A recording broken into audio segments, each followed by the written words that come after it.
Hey YouTube, today I'm going to be talking about my playthrough of Ridge Racer 7 on the PlayStation 3.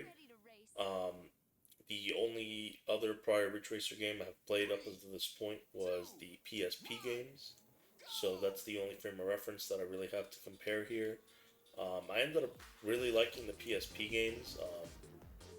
I mentioned in my video about those games that I really enjoy the driving, particularly the drifting.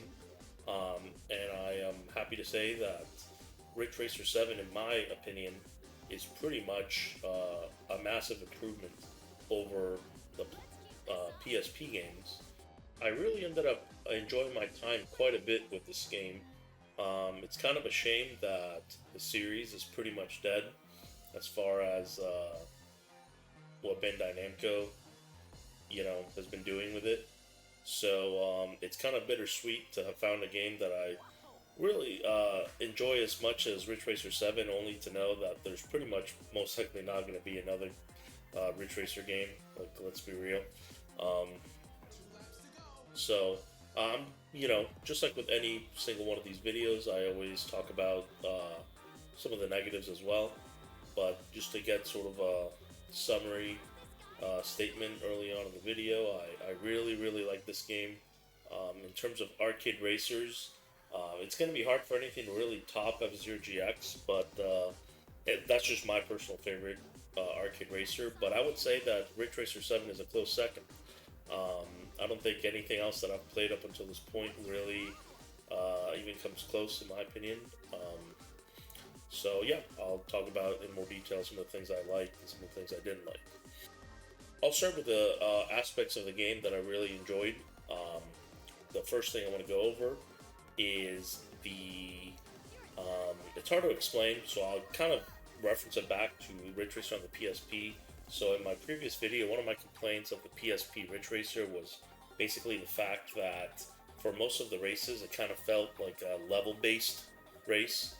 Um, that might sound a little nonsensical, but I'll try to explain it the best way that I can. So in the Ridge Racer on the PSP, and honestly, most likely, I think every older Ridge Racer game in general, the way the racers were basically structured is that the AI vehicles in front of you were simply just started the race way in front of you, like significantly in front of you, and sort of the game was essentially um, overtaking each individual car, and that sort of presented its own sort of challenge. So that's why I called it like a level-based racing game.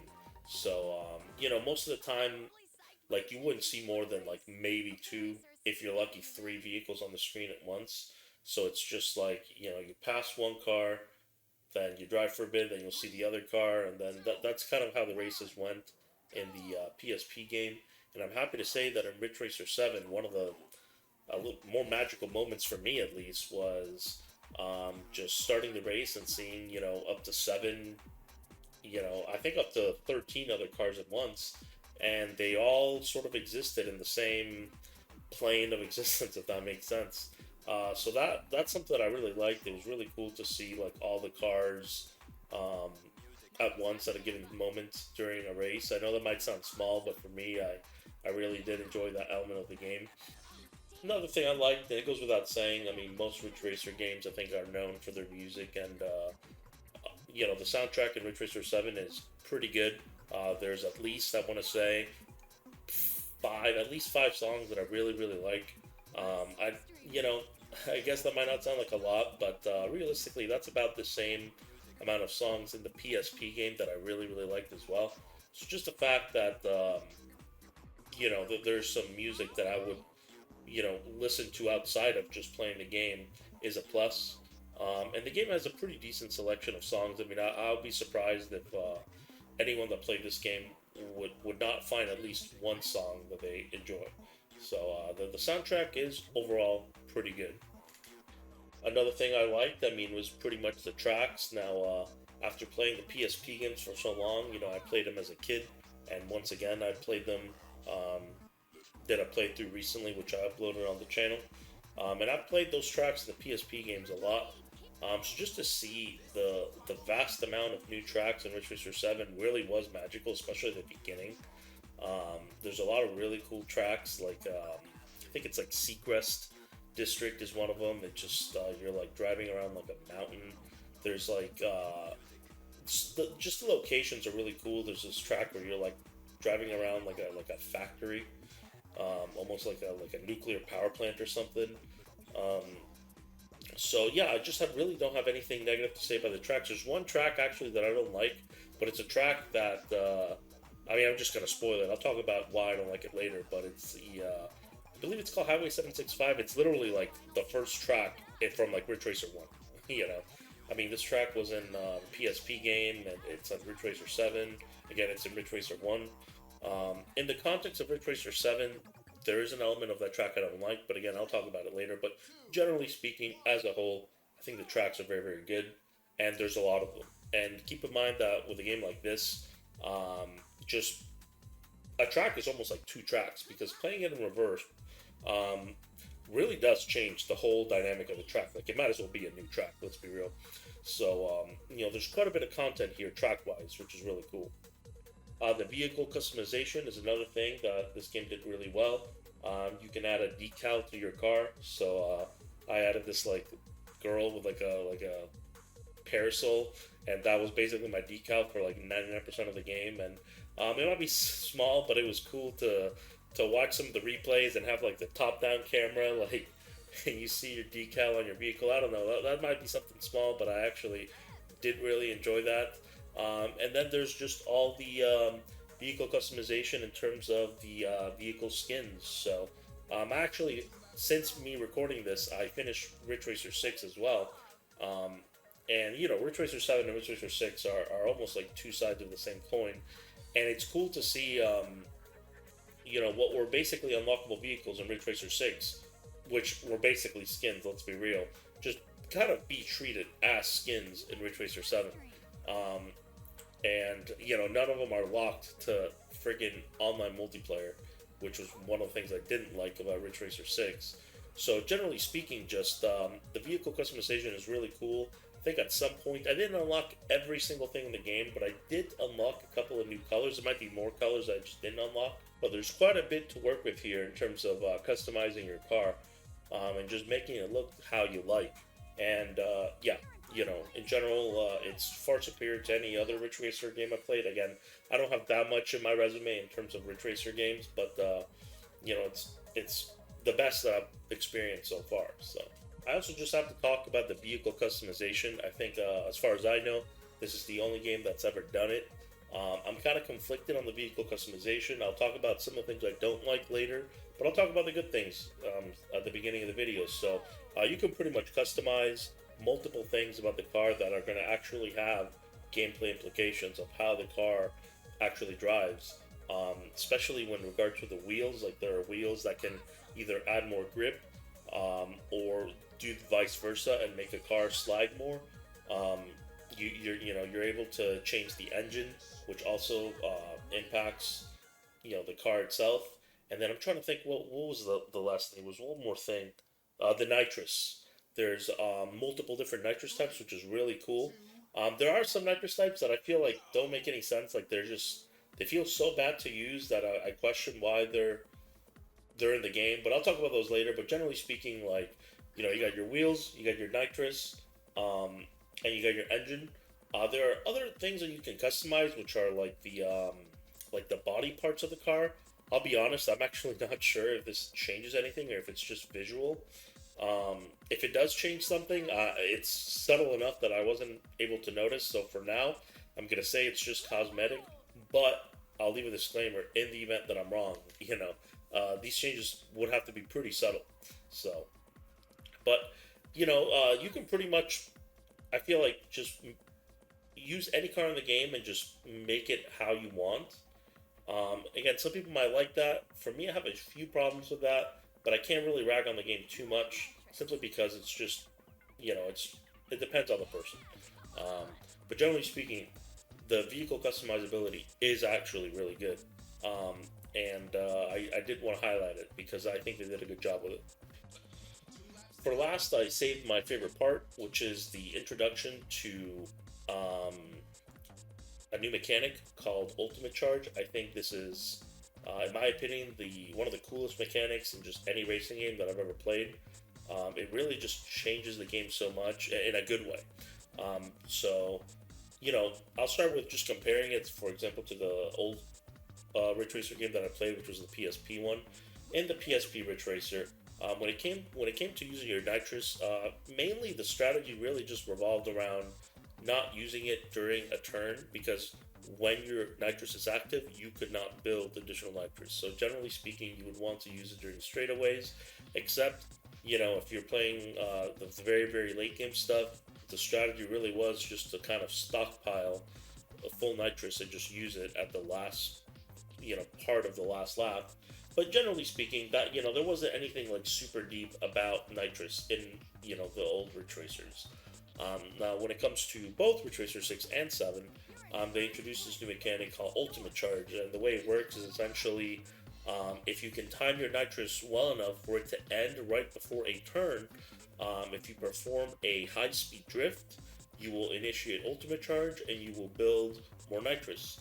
And that's pretty much the mechanic, but it really adds such a layer of depth to the game. So it's no longer just like, okay, I'm in a straightaway, I'm just gonna pop nitrous whenever. You really have to like learn the proper time when to use the nitrous so that it ends right before you get to the turn, so you can build more. And when done properly, I mean, you can essentially just chain nitrous and basically have like almost permanent nitrous time for the entire race, obviously depending on the vehicle that you're using. And I think it really just adds this extra layer of like skill expression and depth to the game. It is so much fun, and obviously at the beginning, like for if anyone like opens up my playthrough when I was doing the early stages of the game, like the early campaign, my nitrous timings were awful. I mean, like, and honestly, even towards the late game, I'm not saying that they're perfect, but it was definitely an improvement. And it was just cool I always enjoyed that element of the game, especially because most Ridge Racer, at least every Ridge Racer game that I've played, the early missions or the early races are just so easy that it can get a little boring. That was one of my complaints of the PSP game, is that it's cool that there's a lot of tours, but the early tours, if you're like even remotely capable of the game, it's going to be a complete cakewalk, and it can get a little boring. And when it comes to Ridge Racer 7, there was just always something you can practice, and sort of like, doing all of these easy events, you can learn these nitrous timings to get the most out of the Ultimate Charge mechanic. And some vehicles, like some of the special vehicles, can build almost like 3 bars of nitrous off of one well-timed and well-executed Ultimate Charge. So it's so much fun. I can't sing more praises about this mechanic. It is seriously like one of my favorite mechanics I've ever seen in a racing game. Like even better than like F-Zero's boost system, right? Where like boosting in that game costs health. I really think like if someone were to ask me like my favorite mechanic in a racing game, it would have to be Ultimate Charge. Like I'm just a full Ultimate Charge fanboy. It's just like the greatest thing ever. I really really like that mechanic. Another thing to mention about about the Ultimate Charge mechanic is that it's not really just a nitrous timing for each part of the track, but you have to also learn the nitrous timings for level 2 and possibly level 3 nitrous. So I just feel like even when doing the easier, potentially more boring events, again, you're just, there's always something you're going to be able to practice, and just through time and experience, you'll I feel like you'll see a tangible difference from you driving at the beginning of the game to towards the end, and that's just a really rewarding element to Ridge Racer 7. Lastly, I should have mentioned it earlier, but there's also the slipstream mechanic, which was not in any of the previous games as far as I know, which is essentially just if you position yourself right behind an enemy vehicle, you will get a small speed boost. And it's actually funny because I played Ridge Racer 7 before Ridge Racer 6, so when I was playing through Ridge Racer 6, my brain was still like in slipstream mode, and I would position myself right behind the enemy vehicles, only to realize, oh yeah, that mechanic is not in this game. But there's just, I feel like this is just the most mechanically complex Ridge Racer game, between Slipstream and Ultimate Charge. It just adds so much to the game. It's such a shame that like there'll never be another game that has this. Since I can pretty much only go back and play the older games, which I will at some point, but it's just sad that they'll Ultimate Charge is just not going to be in those games. I think some of the older Ridge Racers don't even have nitrous in the first place. So again, it's just absolutely incredible and engaging mechanic. Now that I've gone through the positives of the game and talked about the gameplay and whatnot, I'll talk about some of the negatives and some of the things I didn't like. Again, even though I love this game, it's one of my favorite games. You know, it's not perfect. Like there are things that, at least for me, I personally didn't enjoy as much. So I'll go over them here. First, I feel like the single player campaign is actually quite short, which is such a shame because Ridge Racer Six's campaign is extremely long. And I kind of wish that it was swapped. Like you would take the length of Ridge Racer 6 and put it in Ridge Racer 7, since from a mechanical perspective, like from a gameplay point of view, Ridge Racer 7 is in my opinion, superior. And it just feels like, you can beat this game pretty quickly. Like 15 hours, honestly. Um, Another thing I didn't like very much is the manufacturer points. So the way this works is that whenever you use a vehicle and any parts from a certain manufacturer, whether it be the wheels or the body parts, you'll earn manufacturer points. And once you get enough points, you'll unlock stuff. Like you might unlock like a discount on certain things, and sometimes you'll unlock these things called plug-in units, which can like alter like a very specific thing from a car. I didn't unlock all of them because it's kind of a grind. I feel like this mechanic is like meant to be there when you're playing online, assuming that you earn manufacturer points online. I'm actually not sure, but assuming that you do, I feel like this is just there for when you're just playing online, like just through enough play, you'll eventually just max out every manufacturer. But since I'm playing this single player, in order for me to max these out, I pretty much would just have to grind, the RSGP event. And honestly, like that is before the post game extreme battles, and just grinding, Grand Prix 14, which is the last one, over and over and over again. It's just like kind of tedious and kind of a pain in the ass. And considering that, the difficulty just really hasn't really ramped up yet. It's a little boring. So I'm not a huge fan of the manufacturer points. I kind of wish that maybe like those things were locked behind a difficult challenge or something like that. But it is what it is. It's not like that bad of a thing, but unfortunately I didn't really get to mess around with all the different plugin units just because I just can't really be bothered to sit here and farm up manufacturer points for hours, for all of the cars. So I'll talk about a personal negative when it comes to the vehicle customization.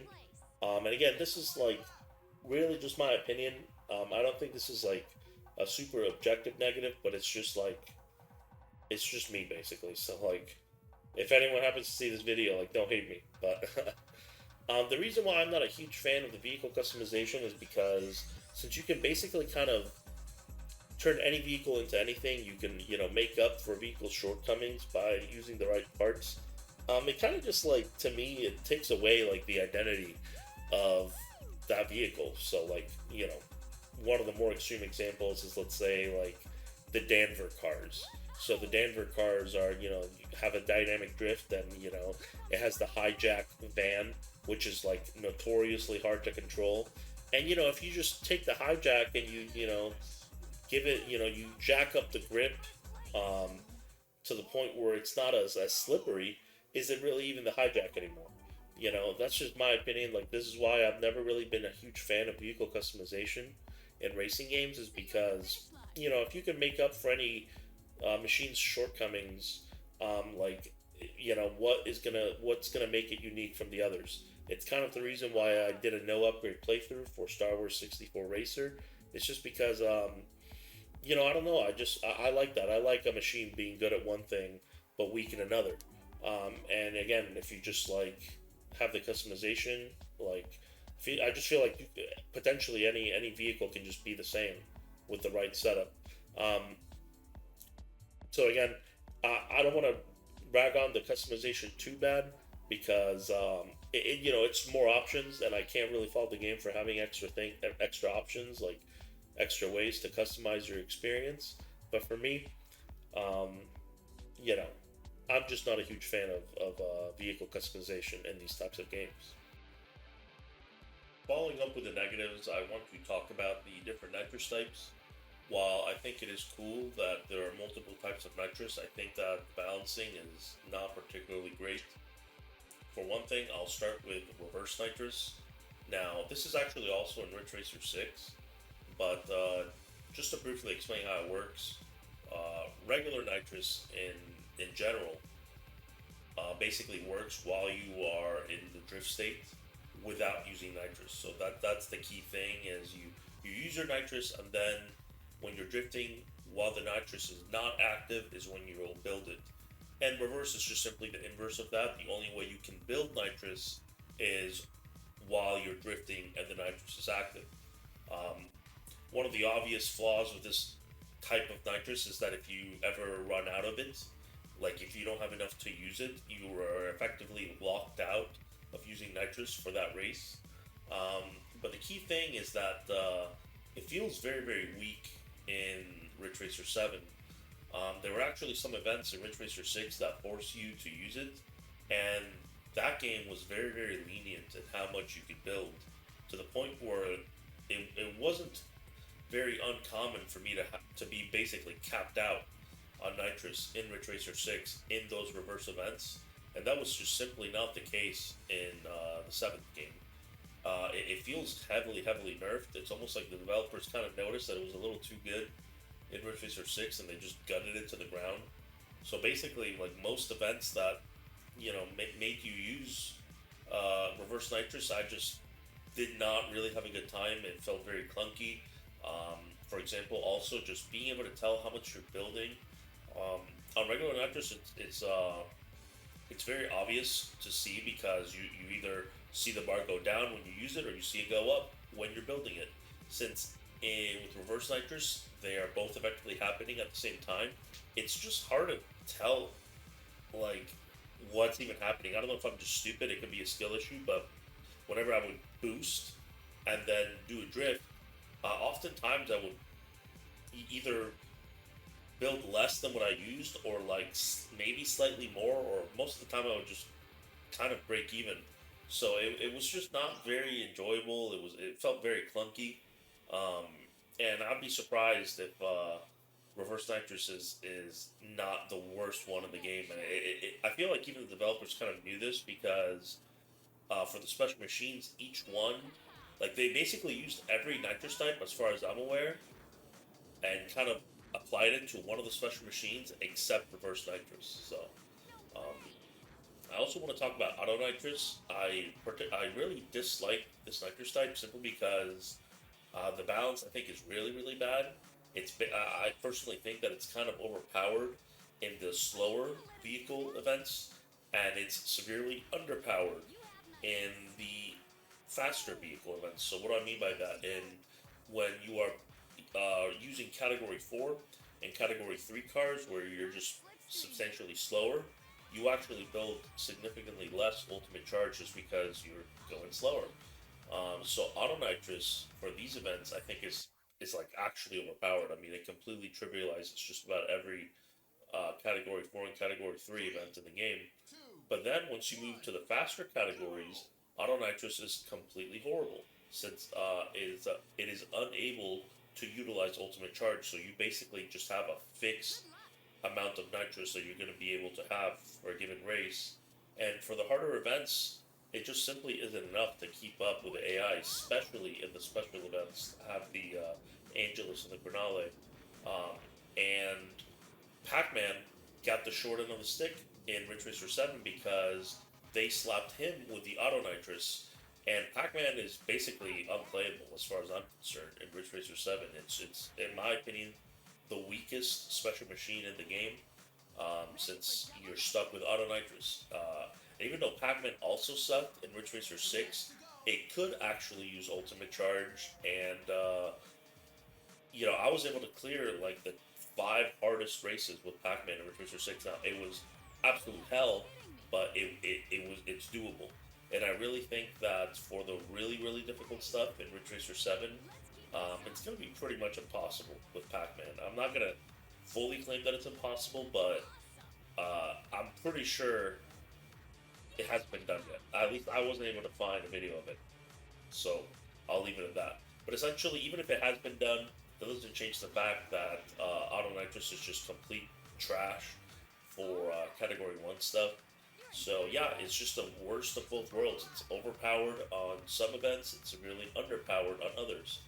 Um, I'll also briefly mention Extended Nitrous, which I think is also particularly weak. Now, I didn't really play around with it too much, but I have seen, essentially challenge runs on YouTube from other YouTubers that beat difficult events with Extended Nitrous as sort of like a bonus challenge. So, there's all these different nitrous types. I mean, right off the bat, like 3 of them are just really not good.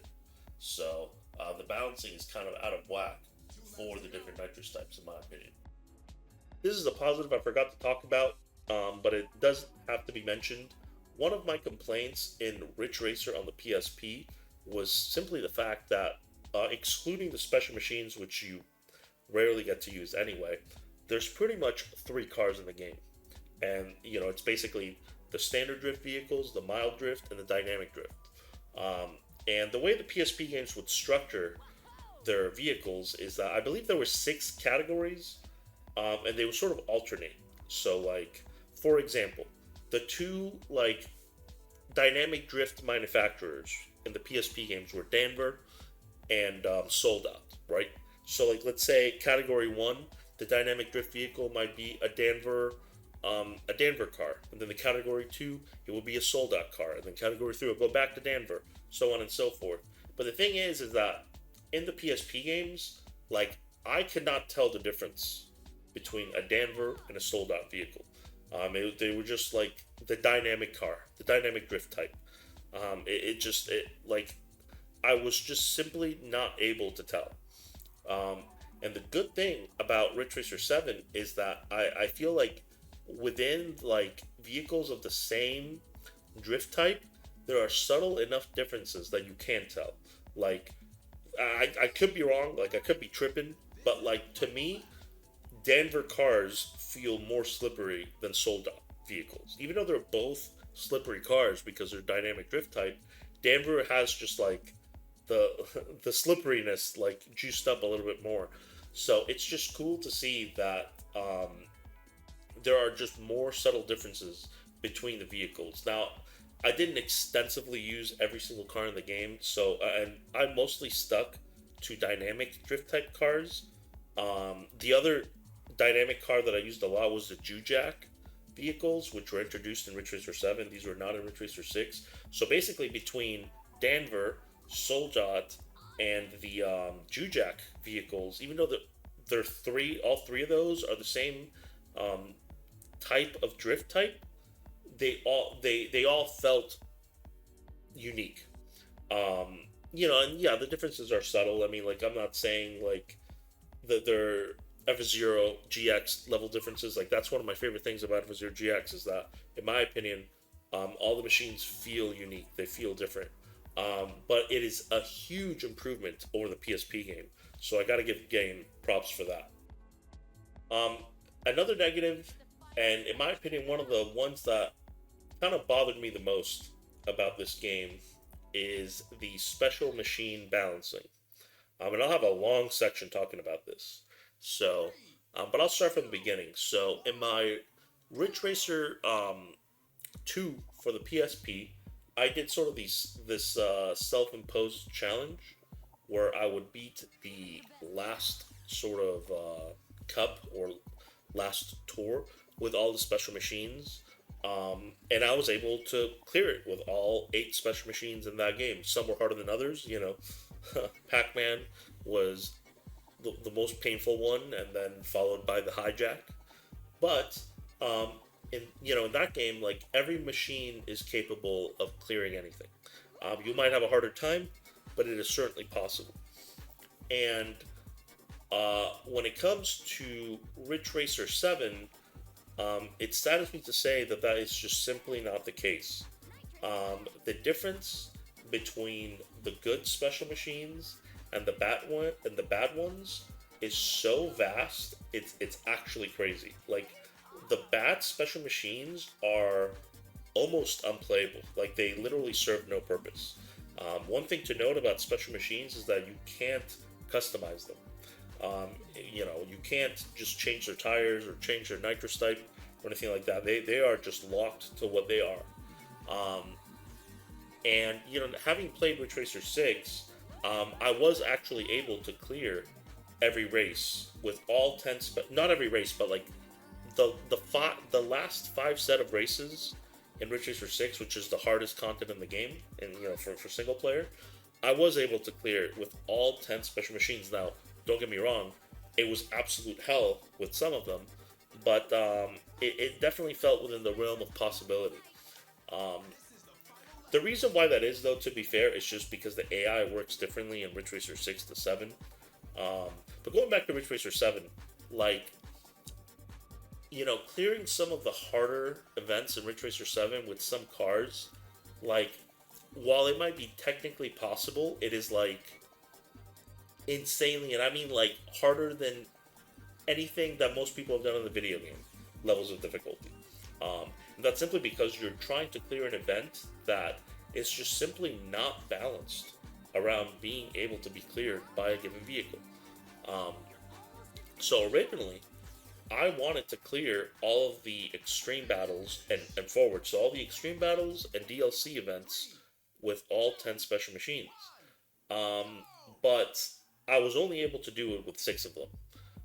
The bottom 4 special machines are just so shit that I'm sure that there's someone out there that can do it, but it would literally like reduce years of your life in terms of like patience. I mean, like we're talking like tens to possibly hundreds of hours of just waiting for the perfect run to happen. And it's just a shame that I feel like the balancing for the special machines in Ridge Racer 7 really did feel like an afterthought.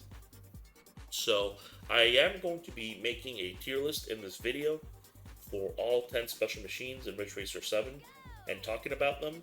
Again, I was able to do what I set out to do, which is again all extreme battles and all UFRA DLC events with only 6 of the machines. And just to kind of summarize that tier list, I'll talk about it in more detail, but just a quick summary. In my opinion, for Ridge Racer 7, there are 5 viable special machines and 5 unviable ones. So notice that I cleared these events with 6 of them. So I was able to, in my opinion, clear all these events with one of the unviable cars, but let me tell you, it was one of the most hellish and difficult things I have ever done in a video game. And like, look, I like playing difficult games. Like, I love the Souls games. I've played every Souls game that FromSoft has made, and I've played most popular Souls-likes out there.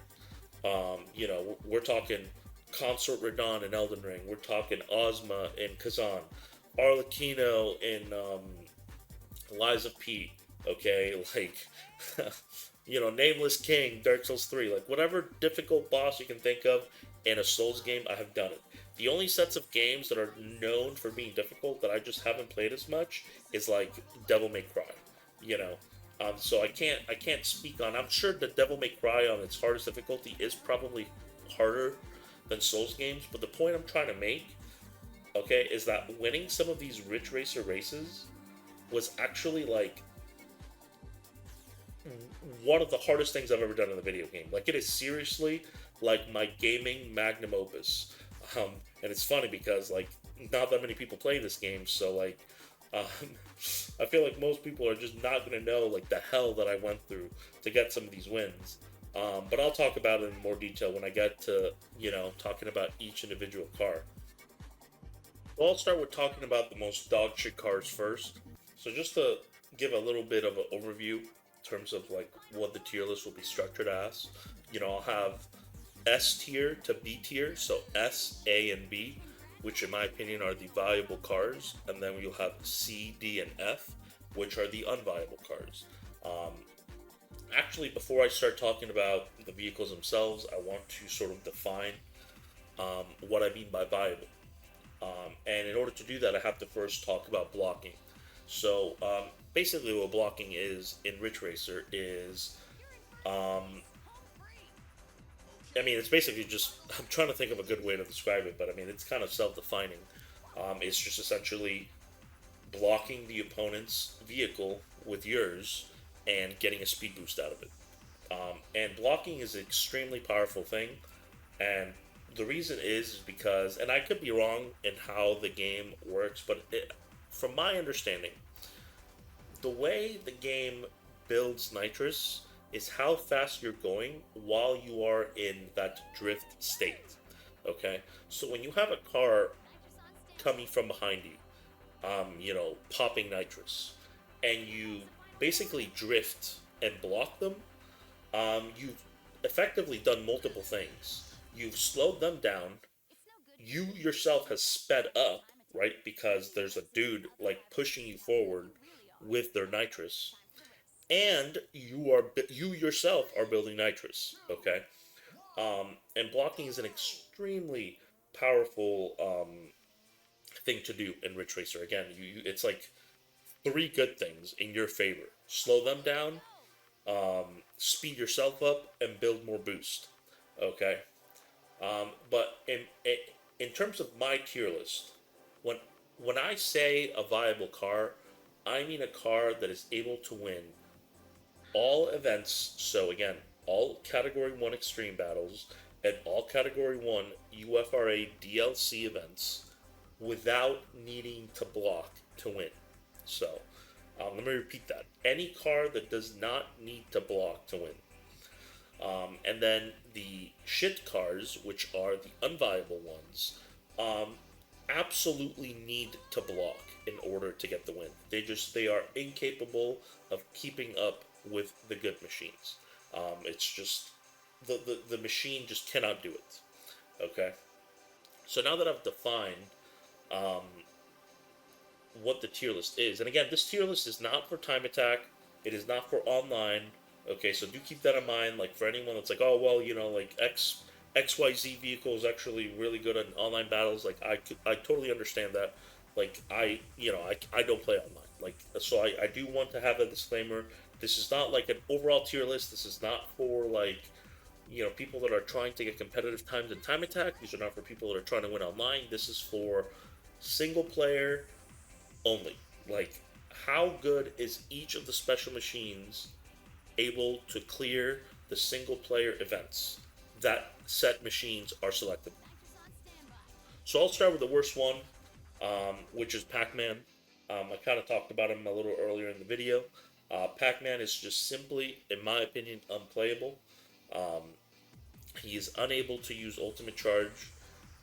He works he controls differently than pretty much like every other card in the game except the Pronzione, which is like this weird like floaty sort of state where it's actually really hard to control. Like I struggle a lot to control this type of vehicle, and I hate it. Like I hate this control scheme for a car. It's like you're this like floating machine, and you basically enter drift states without letting go of the accelerator or hitting the brakes. Like if you just hold either direction, right or left, too much, you'll enter the drift state. And for anyone that's played Ridge Racer before, when you are in like drift mode, you're almost like on rails in this game. So you don't always want to be on drift mode. So sometimes you might need to make like a little micro adjustment. Oh, but you've hit the button too far, so now you're in drift state, and you just like can't self-correct. It's just I absolutely can't stand how Pac-Man controls, but like excluding how he controls, again, he just cannot keep up with the good machines. So when I mean the good machines, by the way, a lot of the difficult events in Ridge Racer 7, you are pretty much racing against the Angelus, and the Crinale. Those are the two most dangerous machines in the game. And there are events where you're racing against multiple of them. Like there's an event where you're racing against 3 Angelus. There's another one where you're racing against 3 Crinales. Okay, and Pac-Man is just incapable of keeping up.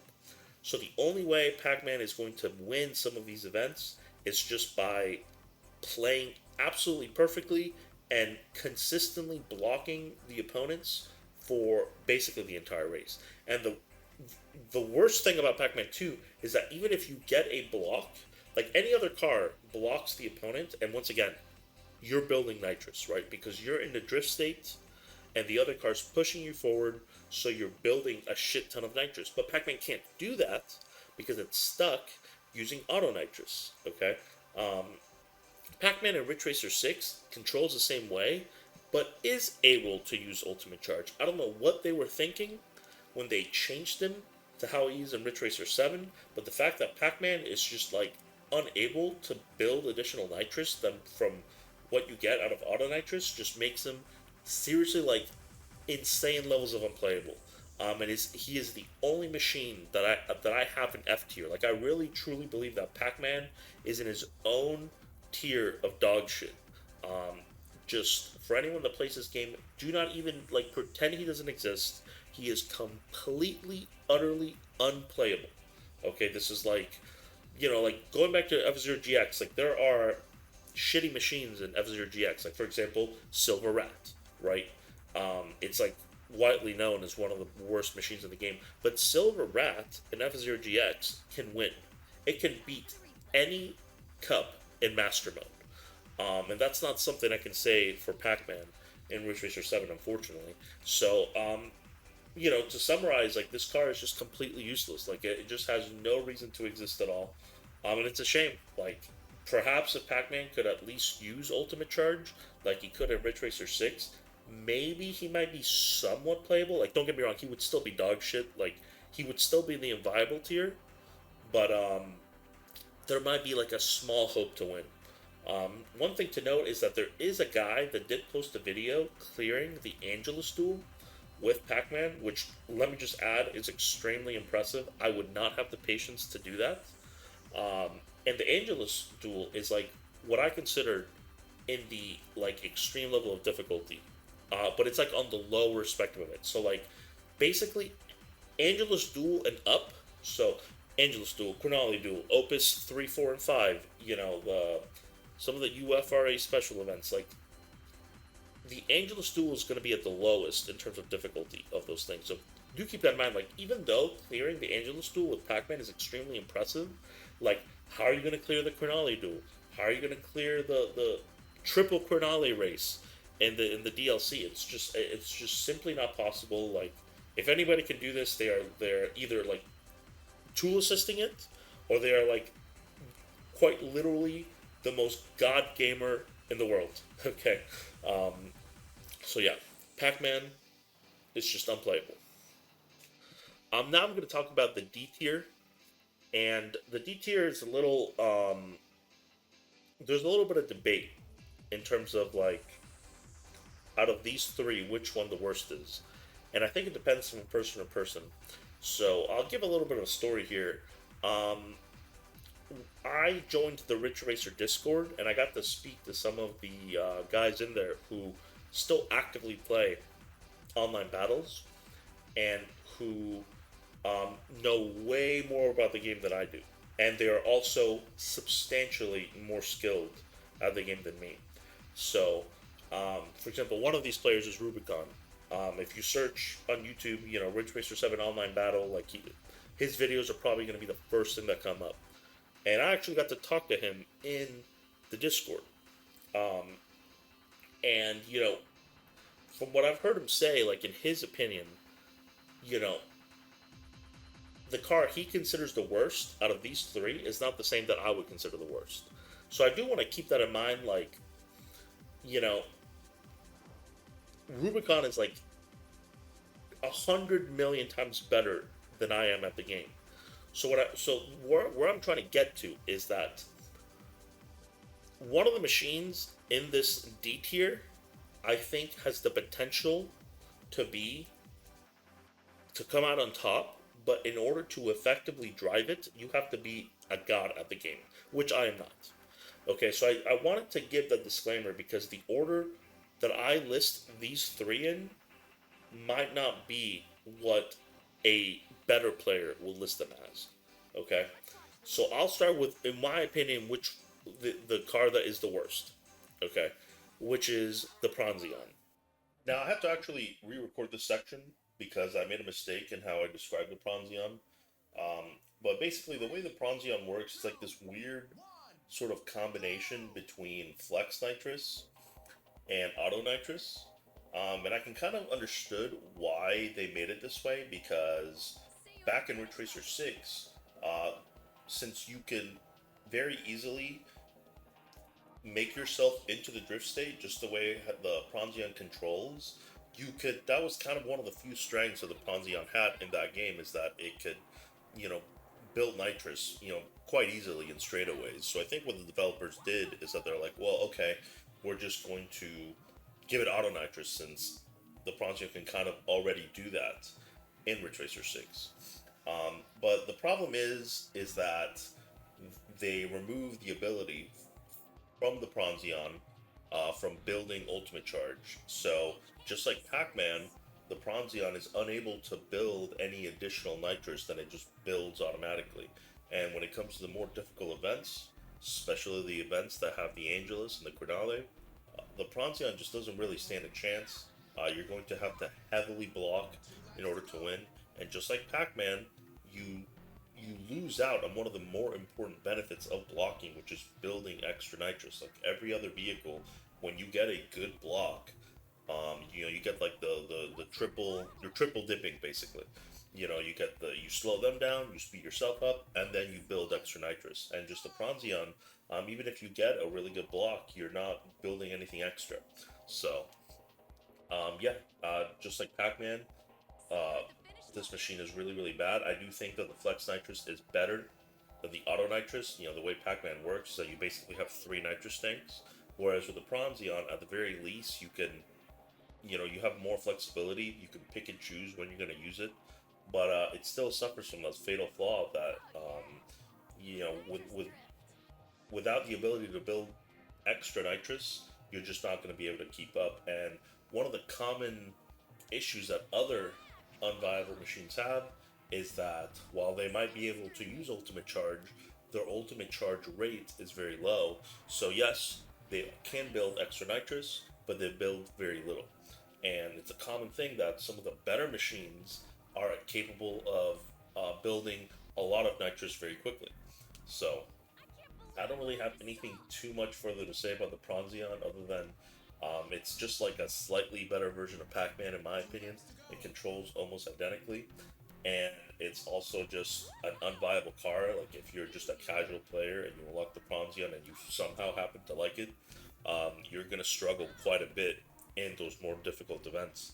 Um, and like even the three Opus events, uh, are not really like that crazy in terms of difficulty. Like really, in my opinion, like the hardest events are really going to be some of those DLC ones.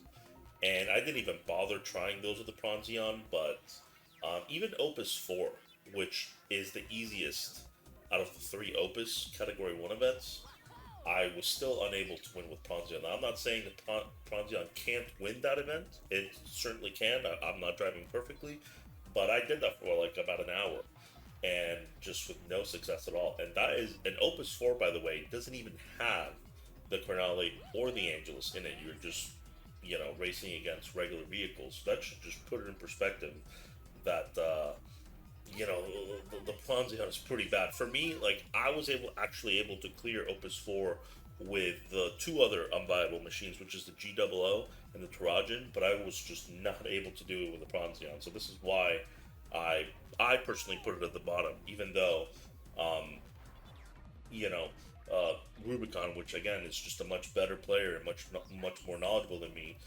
would put the GOO as below, at least based on what I saw him saying in the Discord. So now this is going to be a little bit difficult because I feel like I'm pretty confident in putting the Pronzion at the bottom, but these last two, it's a little bit more difficult. So I'm gonna start with the one that I will put as second worst in D tier, which is the Terrajhin. Now the Terrajhin is a very interesting car because it's absolute shit to handle. Like it's hard for me to describe. Like I feel like you just have to play the game. Like it just it's not like slippery like a hijack or anything like that. It's just it feels like clunky. It honestly feels like God. I just don't know how to describe it. Just trust me on this that like the car handles like shit. Okay. Drifting with it is just very awkward, and you lose so much speed. Like so, the whole gimmick with the Terrajhin is that it's basically like one of the worst cars in the game when it's not boosting, but when it uses its maximum nitrous, it basically turns into like a competent vehicle. The issue with the Terrajhin is when you're in that state, when you're not full boosting. And another thing to note is that the Terrajhin, which is level 2 boost, but the thing is the Terrajhin has the extended nitrous, so it only has 2 big nitrous tanks. So I did want to point that out. When the Terrajhin uses its both tanks at the same time, that boost lasts a really long time, the longest in the game. Depending on the track, it can last like half of the lap. Okay, the issue with the Terrajhin is when that ends, it literally becomes like the worst car in the game, or one of the worst. So you combine that with just its horrible handling, and you just have a recipe for a really dog shit vehicle. Um, I was actually able to clear some difficult events with it, like Opus 5 and Opus 4. Even though Opus 4 I think is the easiest out of the Opus 3, 4, and 5. But I'm gonna tell you guys, Opus 3, I could not do it. I swear I tried this with the Terrajhin for like I'm honestly gonna say like at least 4 hours, maybe even more. And for the life of me, I just can't do it. Like it's just so hard to keep up with the Angelus and the Crinale that no, just feels like no matter what I do, I just can't win. Hilariously, when I was talking to Rubicon about this, he ended up clearing this pretty quickly. But again, guys, like, and I feel like this was like one of the big humbling experiences for me because I feel like I started to get a little bit of a big ego in Ridge Racer. I was like, I beat Ridge Racer on the PSP with all sponsor machines. Like, I'm pretty good at Ridge Racer, and just to see myself like to this day, like I can't clear Opus 3 with Terrajhin, and just to see Rubicon do it in like a day or a few days, I don't know how many tries it took him, but it really like put it in perspective, just like the large gap in skill level, between like the actual good players and like someone like me. So the reason why I was conflicted in where to put the Terrajhin in the tier list is because I feel like in the hands of someone like Rubicon or a skilled player, I do think that the Terrajhin is the machine in D tier that has the most potential. The issue is that, you know, handling the Terrajhin is just awkward, and like I've always struggled with it. I don't know what it is. Like whether I hit the brakes to initiate a drift or I let go of the accelerator, like my turns just are just janky and not smooth. And to be honest with you, I still don't really know what I'm doing wrong. I mean, I'm obviously doing something wrong. I just don't know what it is. Um, but I highly recommend for anyone that wants to see like someone use this car well, is just to look up some of Rubicon's videos because he's done some pretty impressive stuff with it. Um, the most impressive one is the Crinale duel, and this is the moment. Like this event is where I decided to give up trying to clear stuff with the Terrajhin. So I have to talk a little bit about the Crinale event. Um, so Rubicon cleared this, but uh, when when you watch his video, he gets this opener, this start that is better than like the regular rocket start in the game. Okay, and this was funny because like at the early stages of this challenge that I was trying to do, I would like look up, if someone had cleared a given event with a car just to see if it was possible. So I remember seeing, like Rubicon's video where he cleared the Crinale duel with Terrajhin, and I was like, okay, good, like it's possible, so I'm gonna try and do it. And then when I started doing it, I was like, yeah, this feels impossible.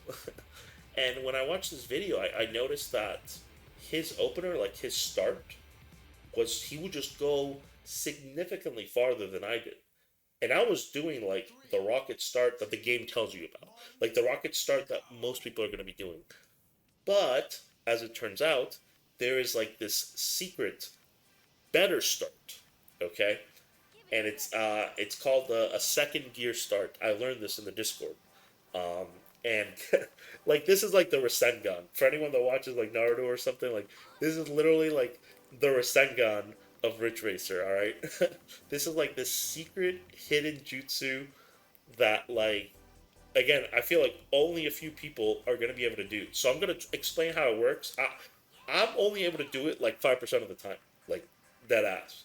Okay, so the basically what the second gear start is you have to play on manual, not automatic. And I've been playing on automatic the whole freaking game. But basically, the second gear start is you shift to second gear, and then basically when the announcer says go, you shift back to first gear and immediately back to second gear. And if done correctly, you will get like something better than just a regular rocket start.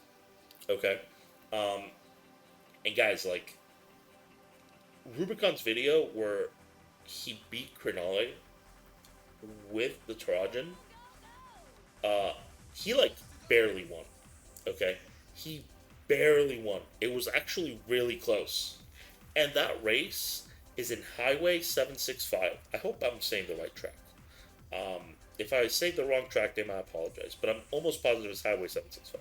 For anyone that remembers, early on in the video, I said I don't like Highway 765. And the reason why that is the corner of death. I heard someone else call it that, so I'm stealing it. Because that's really what it is.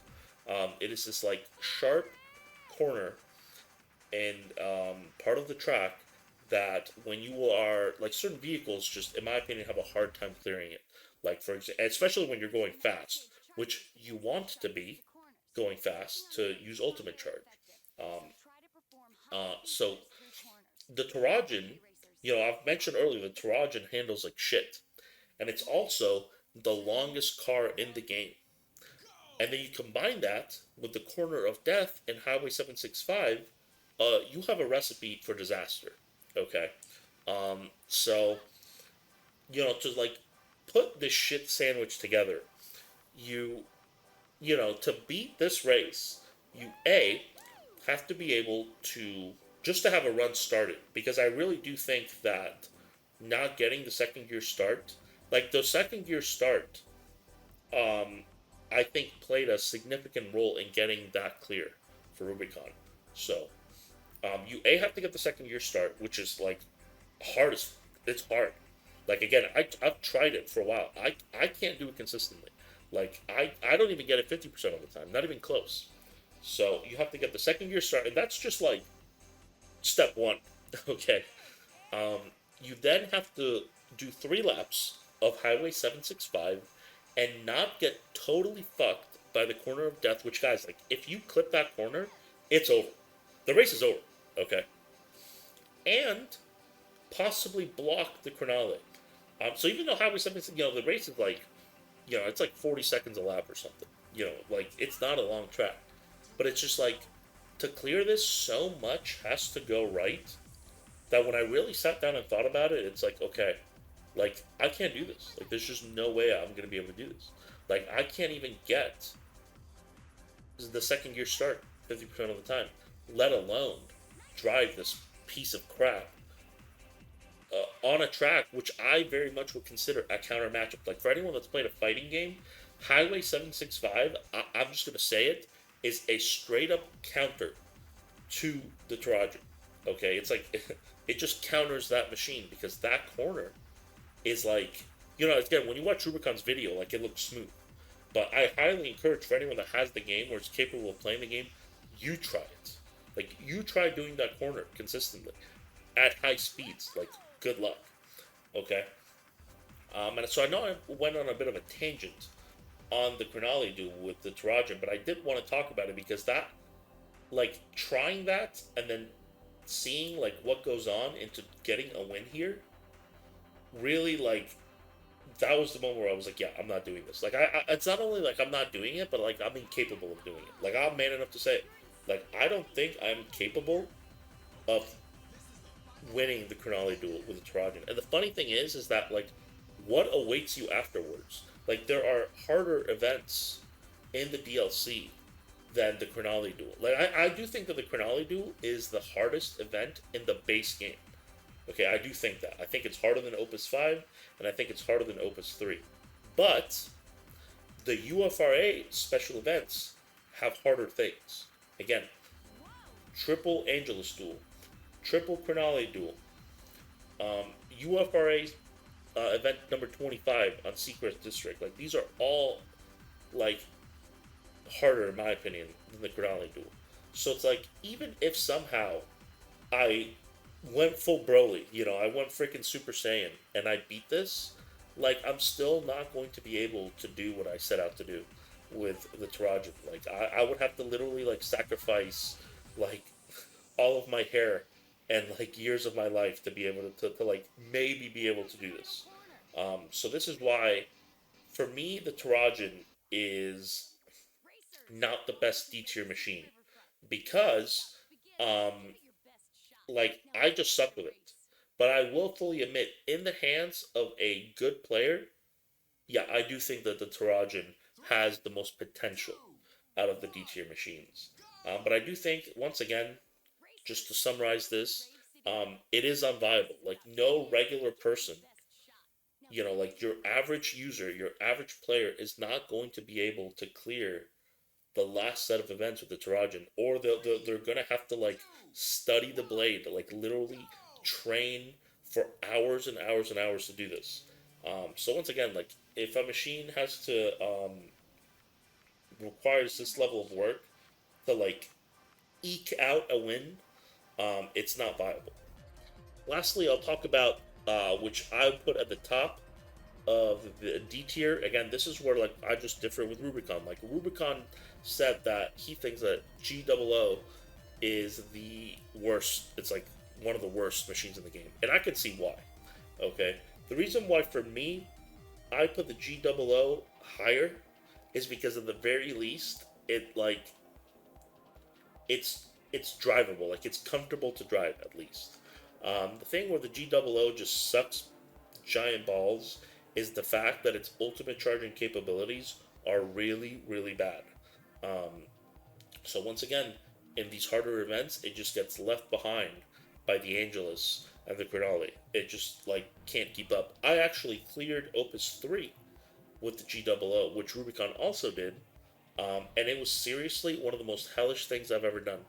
I actually think I shaved some years off my life doing that. Like the amount of blocking that I had to do, and guys, like there's a degree of luck involved with winning some of these events with shitty cars. Like you have to like hope, because there's like you can't predict how the AI is going to work sometimes. Like you kind of have to hope that like you either read the AI correctly so you get the block.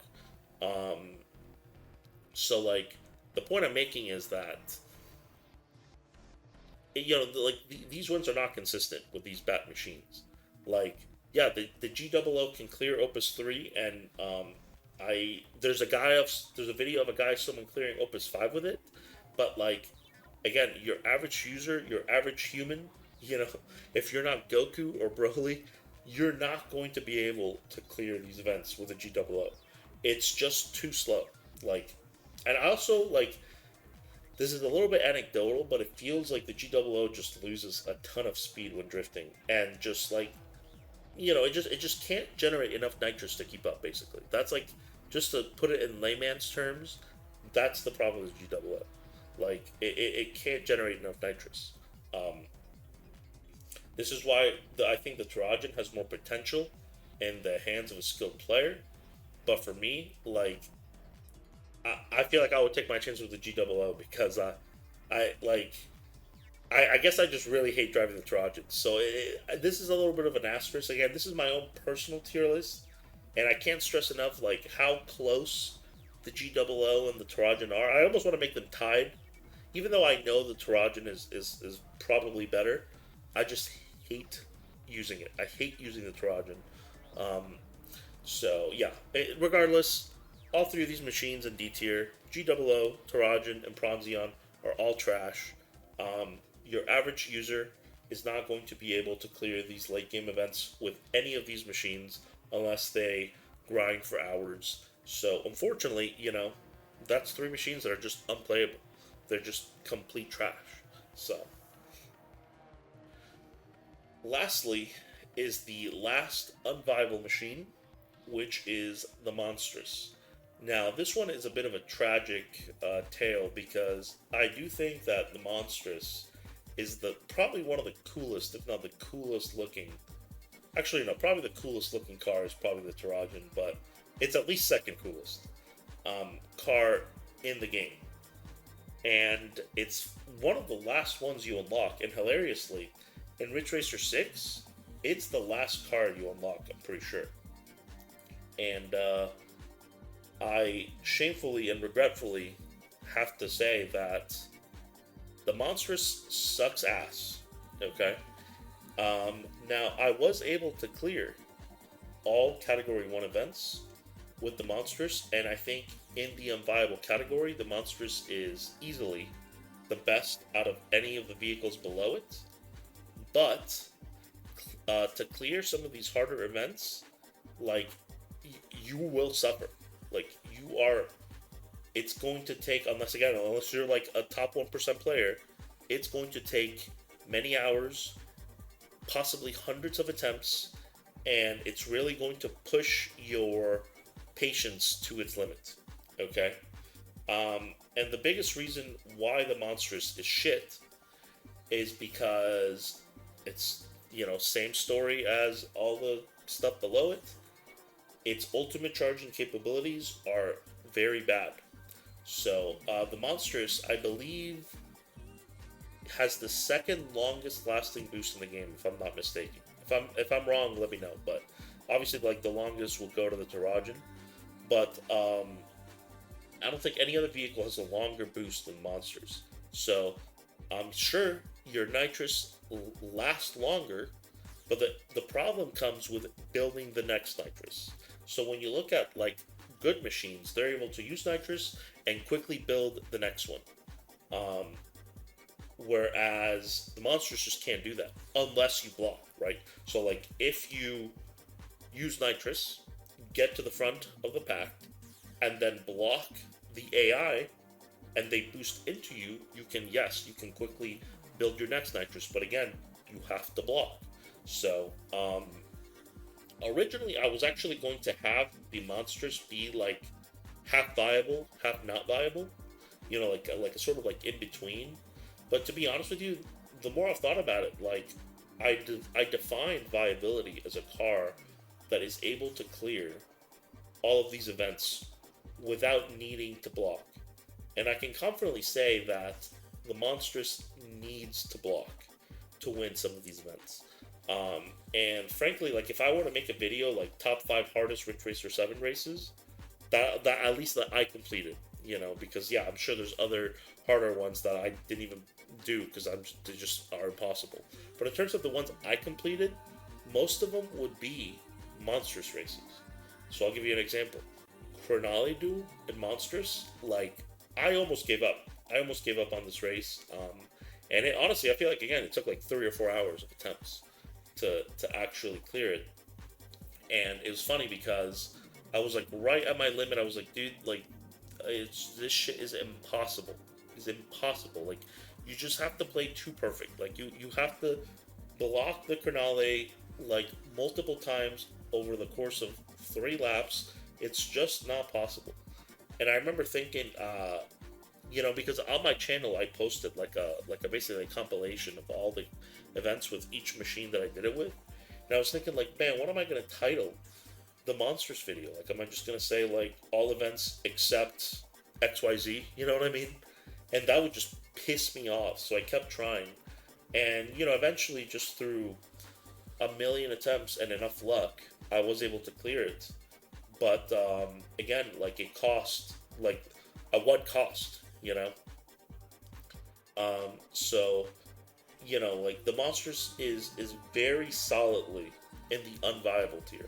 let me just say this: um, a lot of the UFRA DLC events were absolute hell. Again, some of the worst shit I've ever done in a video game. The triple Crinale duel, um, the triple Angelus duel, both of those were absolute hell on earth. Again, some of the worst shit I've ever had to do in a video game. Like I would rather, I feel like I would rather fight like the hardest Dark Souls boss at Soul Level 1 than do any of these races again. They seriously are like, they're seriously like my magnum opus for video games. It is the hardest thing I've done in a video game. So it's a shame. But unfortunately, Ultimate Charge. Well, I love Ultimate Charge, but when it comes to the monsters, unfortunately, Ultimate Charge is just the name of the game, and it's kind of a common theme that vehicles with weak ultimate charging capabilities, that are unable to quickly build nitrous, are just not going to be able to keep up with Crinale and Angelus. So yes, monsters can win every race, but if you're a Monstrous fan, don't bother. Don't do what I did. It is just not worth it. Um, you're seriously going to have to invest a lot of time, and possibly hundreds of attempts to clear some of these races with Monsters, and you're going to have to like get good at blocking. And it's kind of funny because I played Ridge Racer 7 before Ridge Racer 6. So when I did my Ridge Racer 6 playthrough, like like I got so, I don't want to say I got good at blocking, but I mean, like, my blocking capabilities have improved. Let's just say that.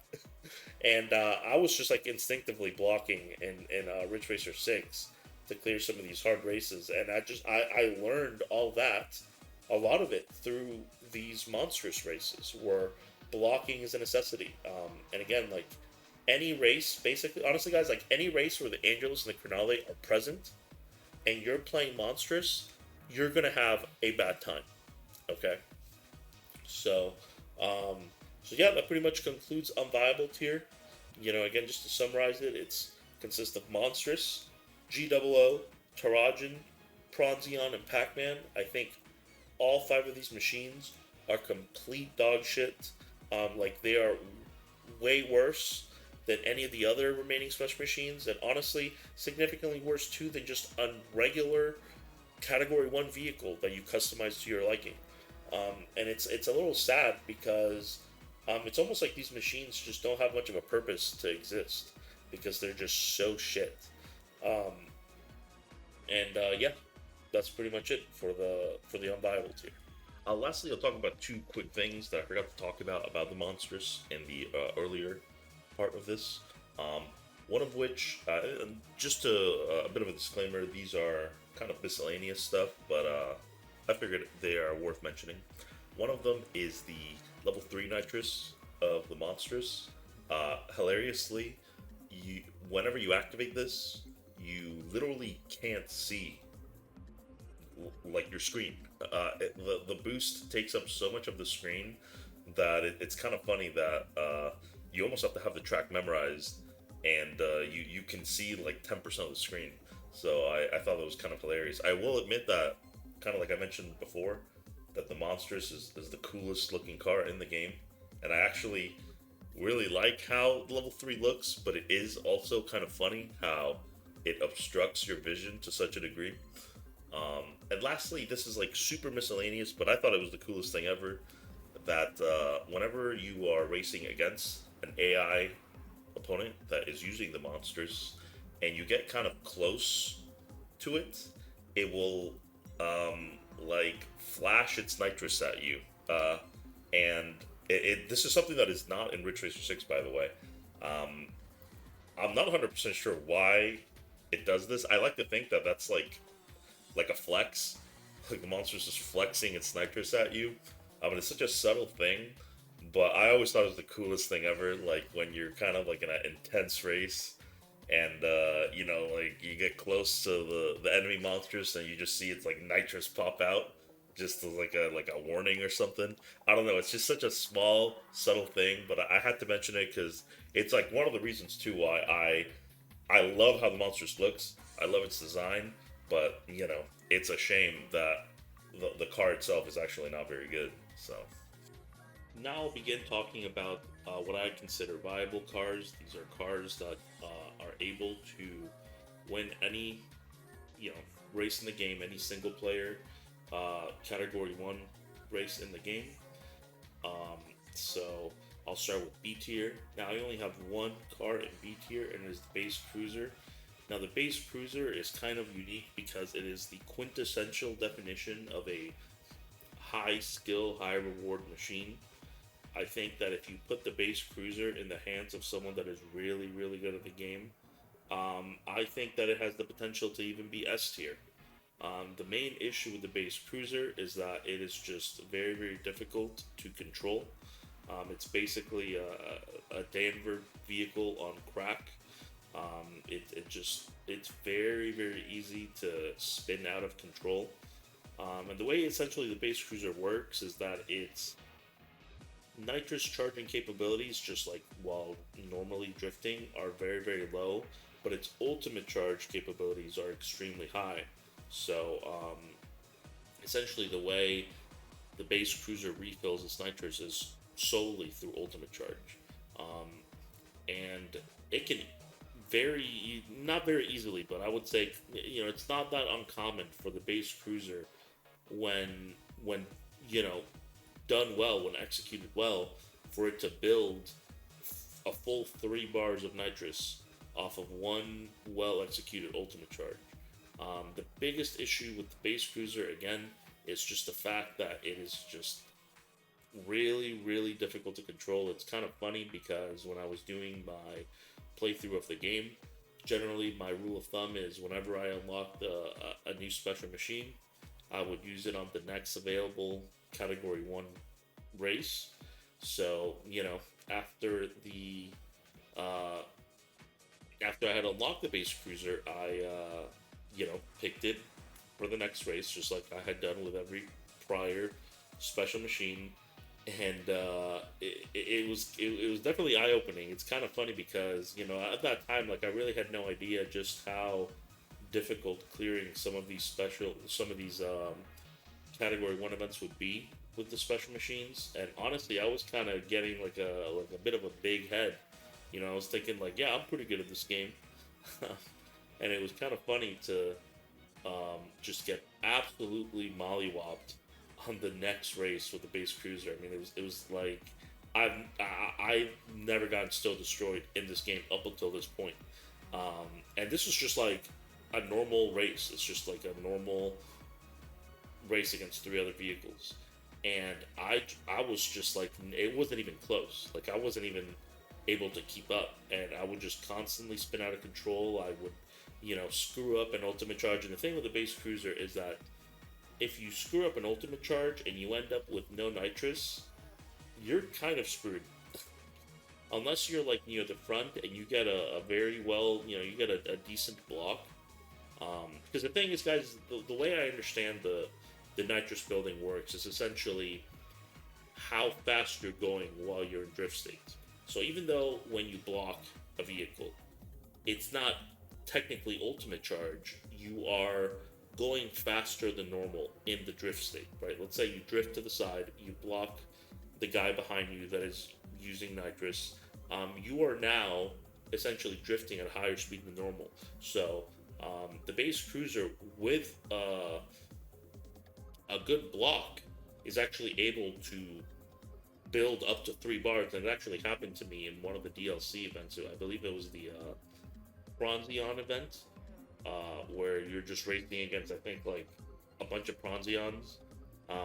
And I had screwed up my ultimate charge, and during like one of the turns in the race, I just happened to be drifting, and a Pronzion, smashed into me while boosting, and I just, like, out of nowhere built 3 bars of nitrous. So, but generally speaking, if you screw up with the cruiser, if you screw up with the base cruiser, and you run out of nitrous, most of the time it's going to be a restart. Another issue with the base cruiser, and frankly, just even the hijack. I'll talk about the hijack later because I did all the Category 2 events with the hijack complete. But there are certain tracks that are a very serious problem with a car that handles like the hijack and the base cruiser. So I'll give you an example. The Crinale duel. I know this is Highway 765. You know, it's the first track in that you race on, I believe, on the PSP game, and it's I believe the first track you probably race in Ridge Racer 1. And it's not a particularly complicated track, but the issue is kind of like I talked before with the Terrajhin, is that corner of death. Whenever I was doing the Crinale duel, that I swear this took like 6 hours. By the way, like beating Crinale with base cruiser. I mean, I'm not saying you have to play perfectly, but you have to come pretty damn close to perfect. And constantly, you know, like you want to be doing these turns at high speeds so that you build more nitrous. So naturally, this corner of death, you want to do it while going as fast as possible. The problem arises with when you are going fast. You know, you're not making that turn as sharp as you would be without going fast. And if you clip that corner in Highway 765, you're basically screwed. I mean, it's pretty much almost a guaranteed restart. So, another example of what I would consider a track that causes a lot of problems for this car. Now, admittedly, I don't think that there's actually a Category 1 race in Island Circle, but Opus 2 is an Island Circle, which I did with the Hijack Complete. And that was one of the hardest things I've had to do in this game. And it's funny because one of the last set of races in Ridge Racer 6 is on Island Circle, and that was one of the hardest things in that game to do with the base cruiser. I know we're talking about Ridge Racer 7, but the point I'm basically making is that some tracks are almost like a counter matchup. Like kind of how I mentioned earlier, how Highway 765 is almost like a counter to the Terrajhin. It's also kind of, in my opinion, a bit of a counter to the base cruiser, because that corner of death, I just always had a problem with it.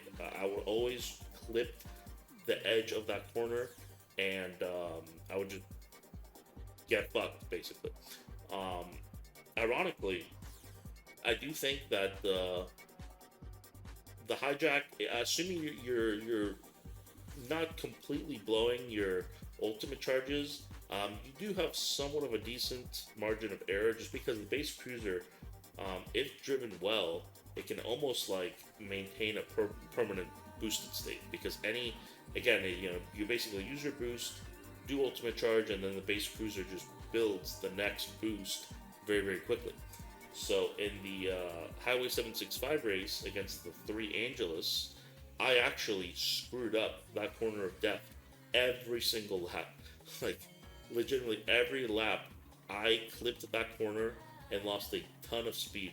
And somehow I was still able to win. Now, it's possible I got a little bit lucky, but the point I'm making is that I think that, the base cruiser has very, very high potential, but I really do think that very few people are going to actually get to that potential, just because the vehicle is so difficult to drive. I personally love the base cruiser. I mean, it's like a love-hate thing, because when I get tilted, I really hate this car, but I do like the car. The main reason why I don't mind that much getting stuck with the base cruiser and like grinding a race out is because I know that if I was better at the game, like the base cruiser can do it. Base cruiser can be anything in the game, like any single player event in the game. It's like quite literally the quintessential definition of a skill issue when it comes to the base cruiser. Unlike something like the GWL or the Pronzione, which you can make the argument it's a skill issue, but more than anything, it's just that the car, it's just not designed to, it's not powerful enough to win. Whereas the base cruiser is absolutely strong enough to beat anything. You just have to be good enough to actually control it. And I'm sure with some of the gameplay I have, like it might not be super obvious, like how hard this car is to control, but like I feel like you just have to play it yourself to really grasp just how slippery and just like one little mistake and you are just spinning into the wall. The most interesting part about it is that when I look up videos of higher skill players clearing events with the base cruiser, they are driving it very, very smooth. It almost looks like a mild drift vehicle, but it isn't. It's a very, very. I can't stress that enough. It is so unforgiving when it comes to how it handles. But ultimately, I think it's again, it's my favorite car in the game. I think just overall, mainly because it really is like if you get good enough, you can beat anything. The next vehicle I'll talk about, which I will put in A tier, is the 490B. Now, the 490B, I think, how do I put this?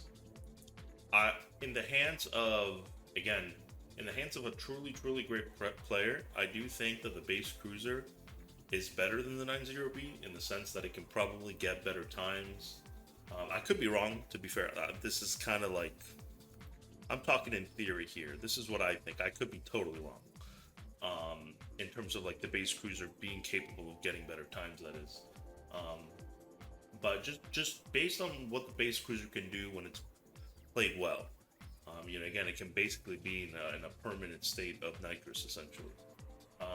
So the reason I went off this tangent is because like I think the base cruiser has more potential. Why did I put it below the 490B? And that's simply just because the base cruiser's difficulty of using it effectively. Whereas I think the 490B is slightly weaker, but is significantly easier to use.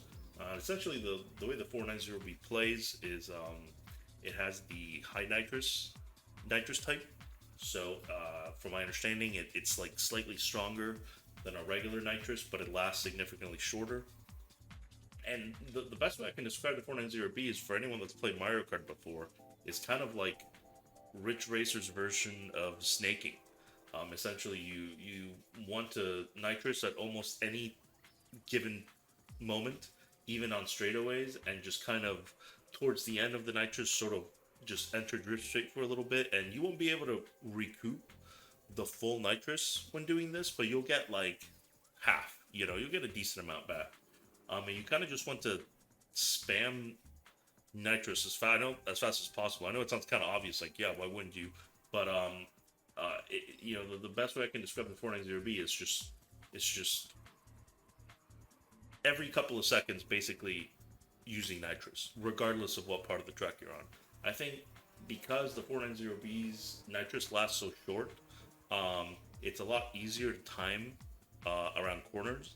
I think the longer the nitrous duration, the more difficult it's going to be to properly time when to initiate it, so the nitrous finishes right before you get to a corner. Whereas with the 490B, it's pretty easy to do. So I think that this machine is just one of the easier machines to use, but it's just not as good as the stuff in S tier, in my opinion. Again, I think this machine can relatively easily beat any event in the game, so it's a great option for just clearing the game. And I think for most people, it's gonna be preferable over the base cruiser. I mean, I feel like the base cruiser is kind of something you use just a little bit of a flex and a way to sort of conquer this car that might have a lot of potential, but it's just hell to drive. Whereas the 490B is just overall like pretty decent. Now we finally got the S tier, and the way I've ordered S tier is, and I'll explain my reasoning, but just to sort of get it out of the way, is basically the Angelus at the top, the Ultranova at number 2, and the Crinale at number 3. Now this is the part of the tier list where I could be totally wrong. I'll fully admit that. Because the Crinale is the last vehicle you unlock. It's the AI controlled vehicle that usually poses the most problems. But it's not like I had a hard time winning with it, but it was slightly harder than the Ultranova and the Angelus. So I'll start with the Crinale. The Crinale is a little weird in the sense that it's hard to describe. Its ultimate charging capabilities are not near the level of the base cruiser or the Ultranova, where it can just build like 3 bars like it's nothing. Um, but one strange, and I don't know, it's just something I noticed, is that, and how do I describe this? I guess I have to sort of explain what the grip stat is. I'm hoping I'm explaining the correct definition for what grip is. But essentially, the way I understand it is grip is, how much can a vehicle stay while turning in its normal state and not go into its drift state. So, for example, something like the hijack or the base cruiser, with this is like without you touching the brakes or without letting go of the accelerator. If you go in a given direction with the stick fully pressed in that direction for a long enough time, you will eventually just automatically enter drift state. Um, Whereas something like the Ultranova, um, just that will not happen or very rarely happens because the Ultranova has a very high grip, right? Generally, like a lot of mild drift type vehicles have a very, have a higher than usual grip stat. And the reason why I went into this tangent explaining grip is because the Crinale, whenever you turn in a given direction and you kind of go from the normal state to the drift state, again, without letting go of the accelerator, without pressing the brakes, the Crinale will build nitrous like very, very quickly for a very short amount of time. It's hard to describe. It's like sometimes I'll be, trying to adjust for a turn or whatever, and I'll, hold the stick in that given direction for, like a second, and then I'll enter drift state, and like then I'll quickly try to get out of it so that I don't smash into the wall, and I realize that I just built like a full tank of nitrous. I don't know how to describe this other than just like a mini drift. I don't know what terminology to use, so I'm just going to call it a mini drift.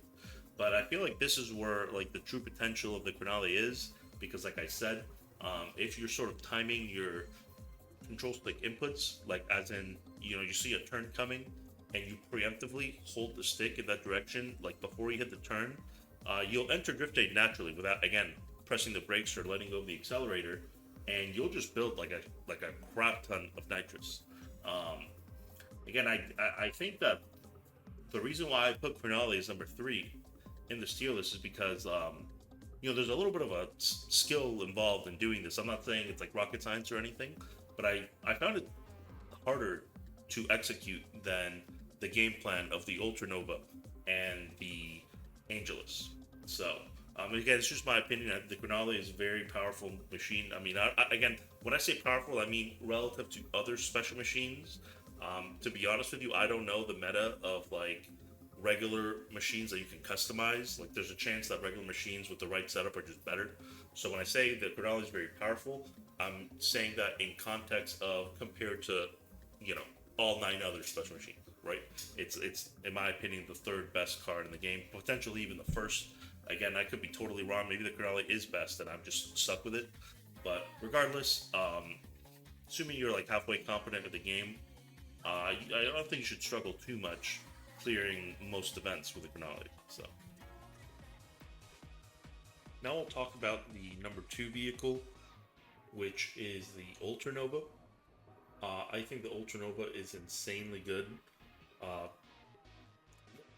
Possibly even the best car. I mean, I have reasons why I put the Angelus as number 1, but the Ultranova is essentially the base cruiser, but like an easy mode, because both cars essentially have the same game plan and function very similarly in the sense that their nitrous charging capabilities just through a normal drift are very low, but their ultimate charging capabilities are extremely high.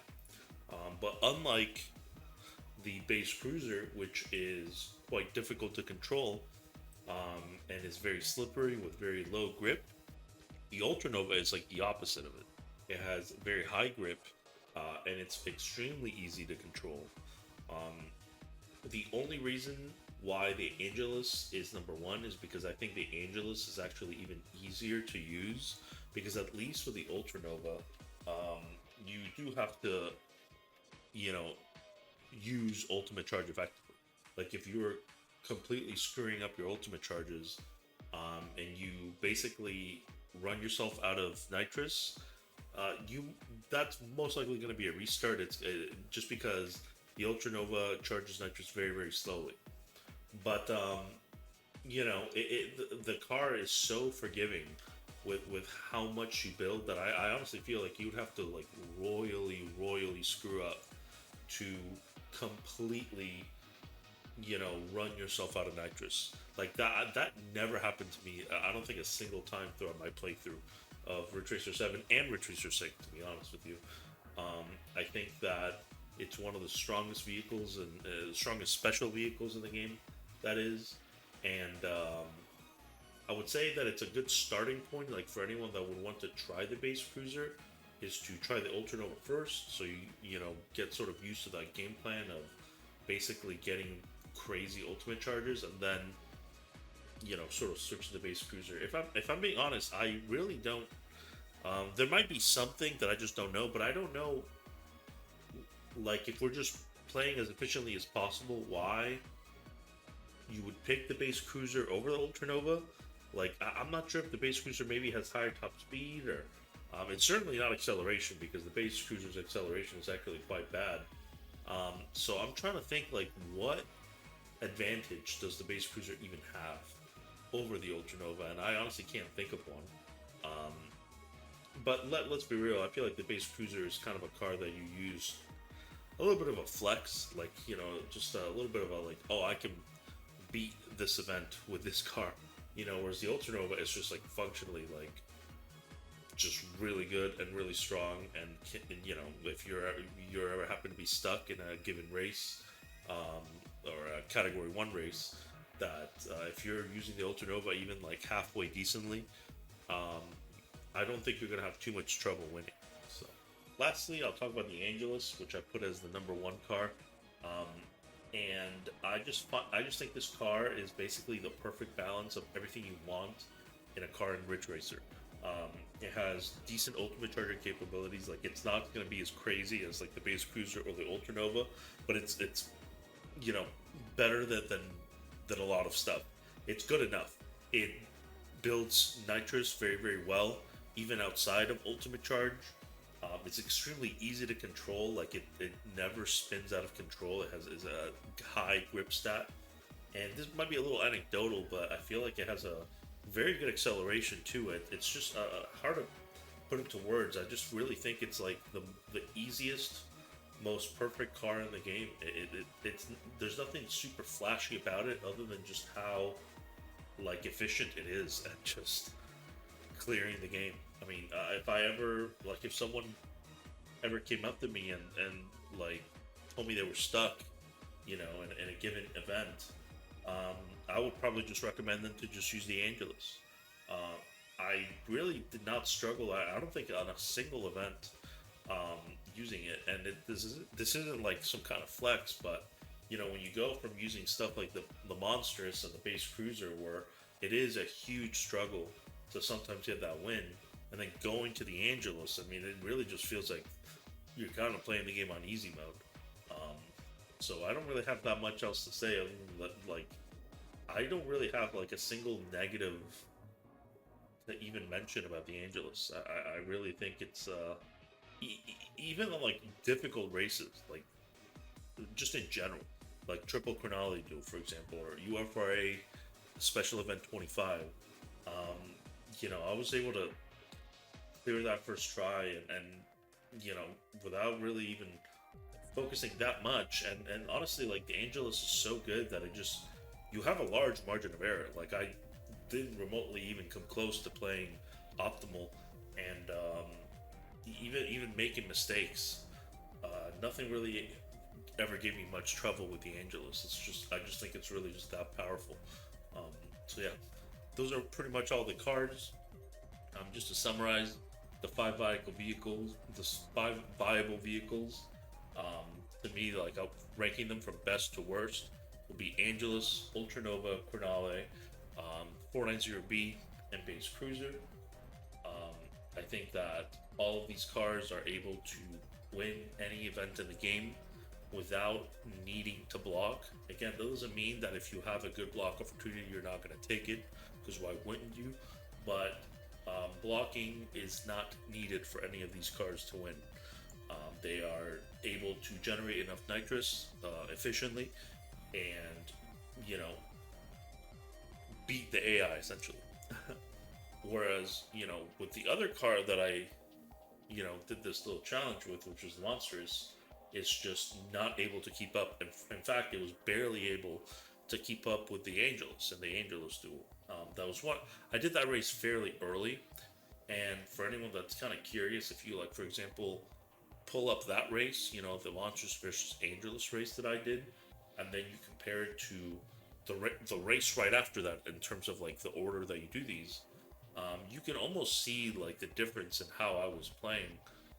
Because when I was doing that Angelus race with Monstrous, I still hadn't really known too much of this concept of blocking or how important it is, and pivotal it is for the Monstrous to even get a win. But then when you look at later stuff, like again UFRA 25 or the triple Crinale duel or whatever, any of these like late game DLC races, I mean the blocking is in full swing. I mean I feel like it's really just the only way the monsters can even keep up. So, but yep, that's pretty much my thoughts on all the cars. I'm gonna talk about the hijack complete. I went ahead and did all of the Category 2 Extreme Battles and UFRA special events. Main reason why I made this sort of exception is because I have a bit of a soft spot for the hijack, just because it was one of the first cars I really got wrecked in Ridge Racer 2 on the PSP, so I kind of couldn't help myself, because even though the hijack gave me a really hard time, I actually do like the car. So one thing I wanted to note is that the engine sound actually got changed. I really, really like the engine sound in the PSP game, and thankfully, Ridge Racer 6 actually kept the PSP game engine sound, but for whatever reason, for Ridge Racer 7, they changed it. So it doesn't have this like super loud, monstrous sounding engine. Uh, Regardless, the hijack still controls like the hijack. It's prone to spinning out of control, and it's basically just like a less extreme version of the base cruiser. So, just as difficult to handle, but with less ultimate charging capabilities, but just better regular nitrous charging capabilities. So, whereas with the base cruiser, if you somehow got yourself out of nitrous, you were pretty much screwed, because the base cruiser could barely build any nitrous other than ultimate charge. The hijack is a little bit of a more balanced vehicle where it has less crazy ultimate charge, but better regular charge. And surprisingly, this little sort of extra challenge really was not too difficult. There were pretty much only 2 races. Well, let me rephrase that. 99% of it was not too difficult. There was one event that was extremely difficult. But the 2 races that really gave me trouble was Cold Vapor 24. But I'm actually not sure if this is really even that hard. This was pretty much my first time using the hijack in Ridge Racer 7, so and it was kind of early on in my playthrough, so I just knew way less about the game during that time than during the end of the playthrough. But I did struggle a lot with this right after I unlocked the hijack complete, and the biggest reason is that the hijack can fairly decently build nitrous on straightaways, and I kind of just hadn't realized that, so I just was unable to catch up to the AI. Like, one of the reasons kind of is because the hijack's acceleration, like its opener, is really, really bad, extremely slow. So I just could not catch up by the 3rd lap. But there was a section towards the end where I could kind of get I could sneak a couple of extra boosts by basically just boosting and then entering drift state right at the end of that boost. And even though it was basically a straightaway, I still built a pretty reasonable amount of nitrous, and that allowed me to to kind of catch up to the AI. I will say Cold Vapor 24 is probably one of the harder events in general. But the real killer was Opus 2. Opus 2 was extremely brutal with the hijack, and the part of the reason is just like I mentioned earlier in the video, is like one of these counter matchups that I've talked about. The race is an island circle, and this track is just, has a lot of turns, a lot of more turns than usual, honestly, and that does not do the hijack any favors, and the AI is cranked up to 11 basically, at least for Category 2 events. I do think that this is probably, I think very easily the hardest Category 2 event in the game. So you combine that with, the hijack just spinning out of control and it happening on Island Circle, you kind of have a recipe for disaster. And I think that if there was a Category 1 race that happened at Island Circle, the base cruiser would have also struggled with this. And I know this for a fact because in Ridge Racer 6, there is a race in Island Circle that I did with the base cruiser, and it was a friggin' nightmare. It's funny because I thought, it's like, oh, well, I did this with the hijack, so surely this is going to be easy. I've already suffered enough. And it was still horrible. One key reason is that it's fairly difficult to pass your opponents in Island Circle with, especially with a hijack, considering how big it is. So, a hijack is basically this big ass car that is very difficult to handle on a somewhat narrow track with a crap ton of turns. So, it's seriously one of the most difficult challenges that I did in the playthrough of this game. It took me so many attempts, and similar to the Monstrous where I almost gave up. I was kind of thinking like, man, am I really just gonna post all Category 2 Extreme Battles and DLC events except Opus 2? And it just made me cringe so hard that I just kept trying, and I this probably took me easily 4 to 5 hours, just Opus 2 alone. I don't recommend it at all, and the funny thing is that I'm pretty sure Rubicon actually has a video of him clearing this, and when I saw it, I was thinking like, man, there's just no way in hell I'm going to be able to drive this smooth. Like, he makes the hijack look easy to control. It's actually crazy, and I think looking at the actual lap times, I think he had a full like 2 seconds over me. Just so he made that event look easy, okay? But he like the amount of control he has over that car is impressive, and it really just highlights like the actual massive gap in skill level for someone like me, and then someone like, for example, Rubicon, who actively plays online. But yeah, I'm glad I was able to get the win. It was absolutely miserable. Despite the hijack causing me all this misery, I still really like the car. If there somehow ever is a new Ridge Racer game, which I doubt it, but if there is, I'll be right there to hopefully play the hijack again. The hijack's kind of solidified itself as one of my all-time favorite cars, even though it's kind of masochistic in a sense, because the hijack is just a colossal pain in the ass to drive. One quick thing to also mention, I probably should have mentioned it at the beginning of this section, but I guess I'll mention it at the end. What I mean by hijack complete, it is basically the unlockable version of the hijack that you are unable to edit, because you can just put custom parts on just a regular hijack and kind of make it how you want. But the hijack complete, which is what I used for this sort of little challenge, has no edits. It just basically comes as is. And from what I understand, it's going to be like as close as you can probably get to the PSP version of the hijack. So, one final thing I wanted to talk about is the replay viewer.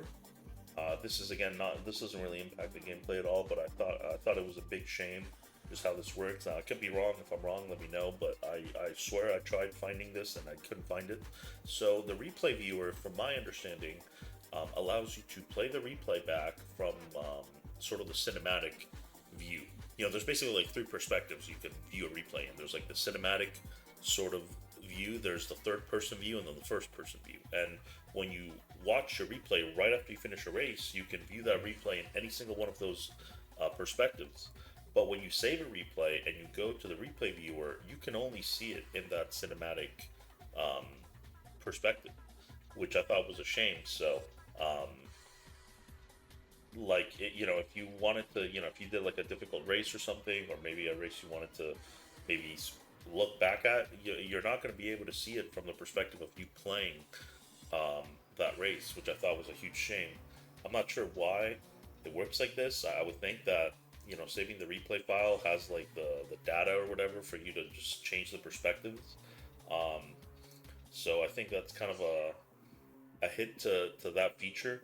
I mean, even like F-Zero GX went like above and beyond with this feature, and you can not only see the replay from a cinematic perspective, pretty much any perspective, but you can also even see the replay from the AI's perspective, which is crazy.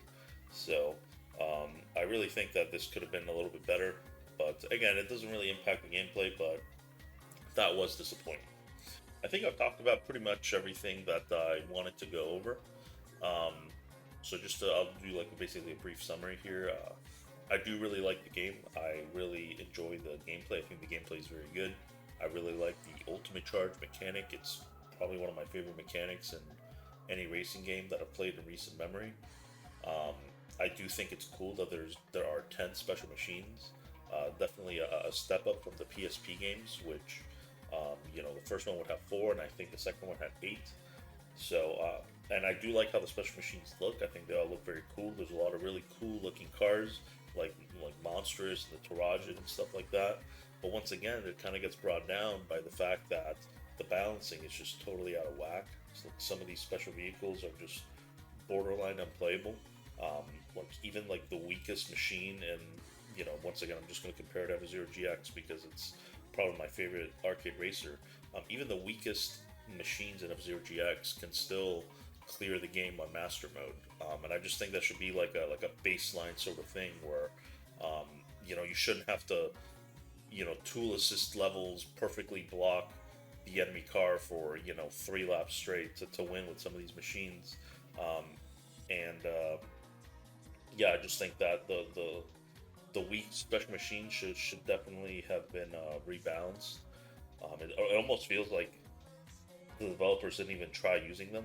I mean, surely like if there was some type of testing, someone would have picked Pac-Man and tried to beat Crinale and realized like, hey guys, this is kind of impossible.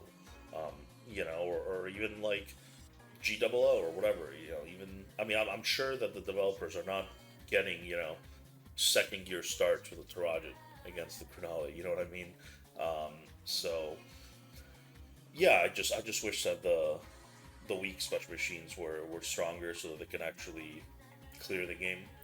Um, and then I think the tracks are really cool. I actually like the sheer amount of tracks. I think out of all the Ridge Racers I've played, this has the most tracks. I think that, and you can go almost like double that track count because, like I said earlier in the video, playing a track in reverse will actually significantly. It's almost like a new track, basically. To be honest with you, at least for me, it felt like it. You still have to like relearn the track in a sense if you're going on it from reverse. So briefly, just mentioned the vehicle customization. Like I said, I'm theorizing here. I'm sort of theory crafting here that sort of system is better for the longevity of something like online play. But for me personally, I actually would prefer the single player experience without the vehicle customization, just because it's the same thing with the Star Wars racing game, where if you can overcome a vehicle's machine's weaknesses by customizing it, it's almost like just not even that same machine anymore. I'll use that Danver example again. Like, is a Danver car really a Danver car if you fix its slipperiness with the certain tire upgrade? So and overall though, besides the minor complaints, like overall the experience was positive. Like I said, I really liked the game. I put a bunch of time in the game. I really would have liked to clear all of the category 1 events with all special machines, but like I said, that's just like beyond reason with how, and maybe even not possible, honestly, for some machines. Um, but I did do it with 6 out of the 10 special machines, which I'm happy with that. And I strongly recommend the game. It's kind of a shame that Ridge Racer as a series is basically dead. And I think a bigger shame is that I think there's only one Ridge Racer game left, as far as I'm aware, that really uses Ultimate Charge, and it's the PS Vita one, which I will play at some point. But I can pretty much only go to the past and play the older games, and I know they're not gonna have this Ultimate Charge mechanic, which I really really like. If I had to give this game a rating, I would honestly give it anywhere between an 8 or a 9, and I'm probably leaning more towards a 9, and I understand that that's probably very biased, but I really, really enjoyed my time with the game, and most scores are going to have some kind of bias in them regardless. Do I think objectively is the game a 9? Probably not, but to me it certainly was. I can't remember the last time I really got this hooked on an arcade racing game. So it's truly an amazing game, and I highly recommend it. It's just you know if you end up liking it a lot, it'll be kind of bittersweet, just because there might not be another one. So, but yeah, that's pretty much it.